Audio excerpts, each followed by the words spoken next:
ဖြောင်းဖြောင်းသွားလာတဲ့အတွက်ကြောင့်နောက်ကလည်းဖြောင်းဖြောင်းလိုက်တယ်အဲ့ဒါကိုဦးဇင်းတို့ဗုဒ္ဓရဲ့အဆုံးအမတွေမှာမေတ္တာတုတ်ထဲမှာတက်ကောဥစုစာသူ့ဥစုစာဆိုတာဖြောင်းမဲ့ချင်းဆိုတာမပါဘူးလားပါပါတယ်ဗျာဖြောင်းမဲ့ဆိုတာခေါင်းဆောင်ကကျင့်တော်မှာနောက်ကလူတွေကလည်း လိုက်ကျက်မှာ အကုန်လုံးဖြောင်းပါဒါကြောင့်မလို့ကဘာပေါ်မှာဟိဆိုတာအဲ့ဒီလိုမျိုးဒီလိုမျိုးအဆုံးအမတွေကိန်းနေအောင်ပေါ့နော်တွားရတာဒါကဦးဇင်းကဒီကိုချင်းတိခါနဲ့ပတ်သက်တဲ့အဆုံးအမလေးအရိဏဒါနကိုဦးဇင်းထုတ်ပြတာပါနော် တင်ပါဗျာ အဲ့တော့ဆရာတော်အနေနဲ့လည်းပဲခုနကပြောခဲ့တဲ့ဒါတပည့်တော်တို့ကတော့ကိုချင်းတိခါတဲမှာအရေးကြီးဆုံးပေါ့ဗျာအရိဏဒါနတစ်ခုတောင်မှပဲဒီပြို့တိုင်းပြည်ကအဆုံးအမပြတ်နေတယ်နော်တပည့်တော်တို့ဘုန်းကြီးတွေကလည်းပြီးလို့ရှိရင်ရှင်များမြင်တဲ့အတိုင်းပဲဒီလူတွေကကိုချင်းတိခါပြတ်တယ်နော်စစ်ဘုတ်ချုပ်တွေကိုချင်းတိခါပြတ်တယ်သူတို့ပြက်ပြီးတာနဲ့ရှင်များဆရာတော်တွေဒီကိုလားပြန်ယူလို့ရတယ်လို့ထင်နေတော့ဒီကိုချင်းတိခါအပေါ်စားဖြစ်မနေဘူးလားမှန်ပါ ဟုတ်တော့မလားအဲ့တော့တကယ်တမ်းရေးဆိုရင်ဒါကြီးအယောင်းဝင်လို့မရဘူးလေဗျာတခါတည်းဆိုထားပြီးငါဒီကိုချင်းတိခါကတော့ဟေးနော်ငါအသက်တာလင်းစွန့်မယ်ငါခိုးခြင်းမလုပ်ဘူး တင်ပါဗျာ မတရားတာမလုပ် တင်ပါဗျာ ငါအရေးချင်းမရှိဘဲနဲ့ပြည်သူမပေးဘဲနဲ့ဒီအာဏာငါမယူဘူးပြည်သူပိုင်းနဲ့စစ်တပ်ကငါအလွဲသုံးတာမလုပ်ဘူးဆိုတာရှိနေရမှာပေါ့အဲ့ဒါကိုဘုန်းကြီးတွေကဘာကြောင့်မပြောရဲကြတာလဲဆိုတဲ့အမြင်လေးဆရာတို့အမြင်လေးပြောပါဦး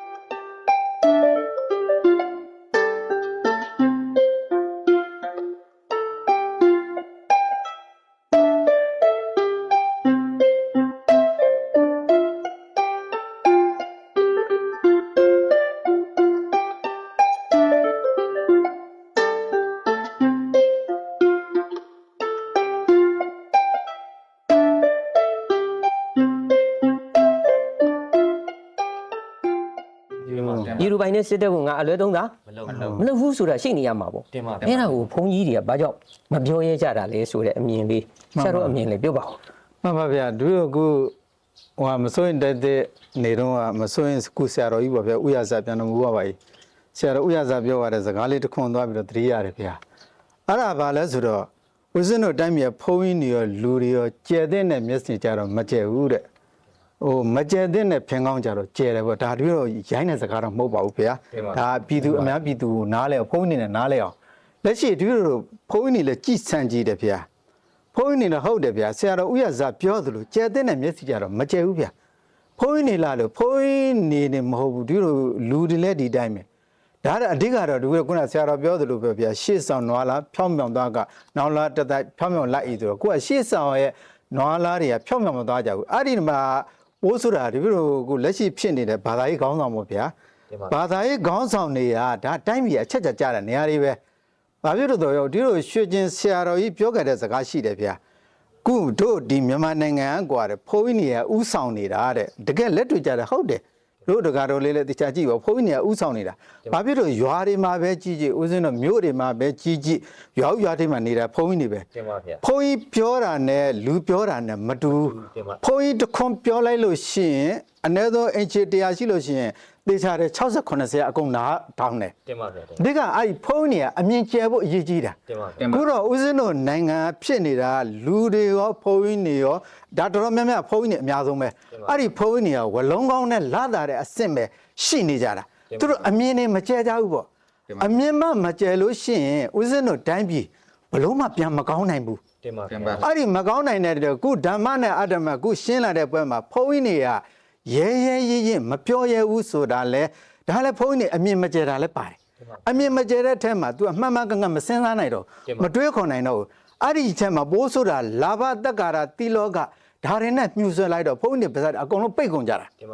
အဲ့လာဘတက္ကာရတိလောကဆိုတာခုဒီအာနာရှင်တွေကဒီပစက်တွေကသူတို့အလကားရတာလေတိုင်းပြည်ဘန္တာတွေလေတိုင်းပြည်ဘန္တာဆိုတော့ဒါပြည်သူအများပြည်သူပိုင်တဲ့အရာတွေ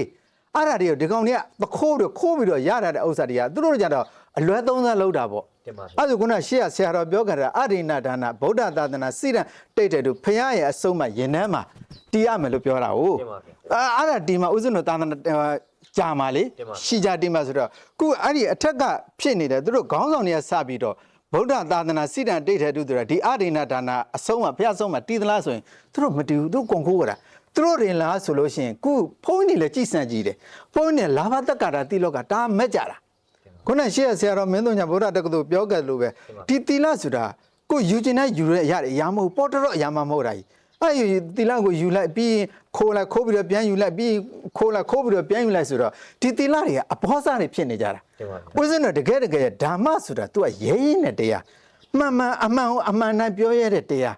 ကိုကဦးဇင်းတို့ဖះပြောကြတဲ့အေကောဓမ္မောတဲ့ဓမ္မဆိုတာလမ်းကြောင်းတစ်ခုပဲရှိတယ်အဲ့ဒီလမ်းကြောင်းကဘယ်တော့မှမမိတ်မိတ်သွားတယ်ဖြောက်မှောက်သွားတဲ့လမ်းကြောင်းတစ်ခုပဲရှိတာ तू အမှန်တည်းဒါမှလည်းကိုကဖះပြောကြတဲ့ထားပါတော့ဦးဇင်းတို့ဗုဒ္ဓဘာသာယူဆကြတဲ့နိဗ္ဗာန်လေနောက်ဆိုဦးဇင်းတို့